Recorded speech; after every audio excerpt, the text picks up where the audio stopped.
அதிகாரம் 36. யூதாவின் அரசன் யோவகாசு.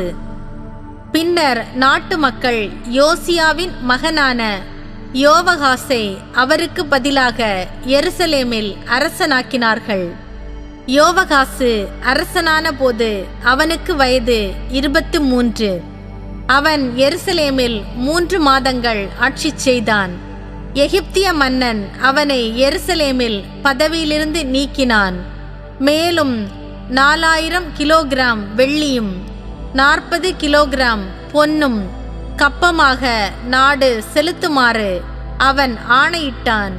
யோவகாசின் சகோதரன் எலியாக்கிமிற்கு யோயாக்கிம் என்று எகிப்திய மன்னன் பெயர் மாற்றம் செய்தான். அவனை யூதாவுக்கும் எருசலேமுக்கும் அரசனாக்கினான். பின்பு நெக்கோ யோவகாசை எகிப்திற்கு கொண்டு சென்றான். யூதாவின் அரசன் யோயாக்கிம். யோயாக்கிம் அரசனான போது அவனுக்கு வயது 25. அவன் எருசலேமில் 11 ஆண்டுகள் ஆட்சி செய்தான். தன் கடவுளாம் ஆண்டவரின் பார்வையில் அவன் தீயன செய்தான். பாபிலோனிய மன்னன் நெபுக்கத்நேசர் அவனுக்கு எதிராக படையெடுத்து வந்து அவனை வெண்கல சங்கிலிகளால் கட்டி பாபிலோனுக்கு சிறைபிடித்து சென்றான். அத்துடன் ஆண்டவரின் இல்லத்து பாத்திரங்கள் சிலவற்றை நெபுக்கத்நேசர் பாபிலோனுக்கு எடுத்து சென்று அங்கே உள்ள தனது அரண்மனையில் வைத்து கொண்டான். யோயாக்கிமின் பிற செயல்களும் அவன் செய்த அருவருப்பானவையும் அவனுக்கு எதிராய் காணப்பட்டவை யாவும் இஸ்ரேல் யூதா அரசர்களின் குறிப்பேட்டில் எழுதப்பட்டுள்ளன. அவனுக்கு பின் அவன் மகன் யோயாக்கின் அரசனானான். யூதாவின் அரசன் யோயாக்கின். யோயாக்கின் அரசனான போது அவனுக்கு வயது 18. எருசலேமில் அவன் 3 மாதம் 10 நாட்களே ஆட்சி செய்தான். அவனும் ஆண்டவரின் பார்வையில் தீயன செய்தான். ஆதலால் அவ்வாண்டின் இறுதியில் மன்னன் நெபுக்கத்நேசர் தனது படையை அனுப்பி கைதியான அவனையும் அவனுடன் ஆண்டவரின் இல்லத்தில் இருந்த விலையுயர்ந்த பாத்திரங்களையும் கொண்டுவர செய்தான்.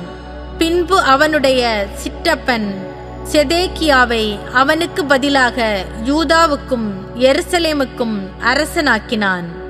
யூதாவின் அரசன் செதேக்கியா. செதேக்கியா அரசனான போது அவனுக்கு வயது 21. அவன் எருசலேமில் 11 ஆண்டுகள் ஆட்சி செய்தான். கடவுளாம் ஆண்டவரின் பார்வையில் அவன் தீயன செய்தான்.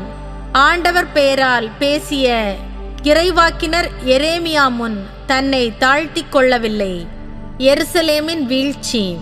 கட்டுப்பட்டிருப்பதாக கடவுளின் பெயரால் தன்னை ஆணையிட செய்த மன்னன் நெபுக்கத்நேசருக்கு எதிராக செதேக்கியா கலகம் செய்து இஸ்ரேலின் கடவுளாம் ஆண்டவரை பின்பற்றாமல் இருமாப்புற்று தனது இதயத்தை கடினப்படுத்திக் கொண்டான். அதுபோல் குருக்களின் தலைவர்களும் மக்களும் வேற்றினத்தாரின் அனைத்து அருவருப்புகளையும் தொடர்ந்து செய்து உண்மையற்றவர்களாய் ஆண்டவர் தமக்காக எருசலேமில் தூய்மையாக்கி இருந்த திருக்கோவிலை மேலும் தீட்டுப்படுத்தினார்கள். அவர்களுடைய மூதாதையரின் கடவுளாம் ஆண்டவர் தம்முடைய மக்கள் மீதும் தம்முடைய உறைவிடத்தின் மீதும் இரக்கம் கொண்டு தம் தூதர்களை மீண்டும் மீண்டும் அவர்களிடம் அனுப்பினார். ஆனால் அவர்கள் கடவுளின் தூதர்களை ஏளனம் செய்து ஆண்டவருடைய வார்த்தைகளை புறக்கணித்து அவருடைய இறைவாக்கினர்களை இழித்துரைத்தார்கள். ஆதலால் அவர்கள் தப்ப முடியாத அளவுக்கு ஆண்டவரது சினம் அவர்கள் மேல் கனன்றெழுந்தது. ஆதலால் அவர் அவர்களுக்கு எதிராக கல்தேயரின் மன்னனை படையெடுத்து வர செய்தார்.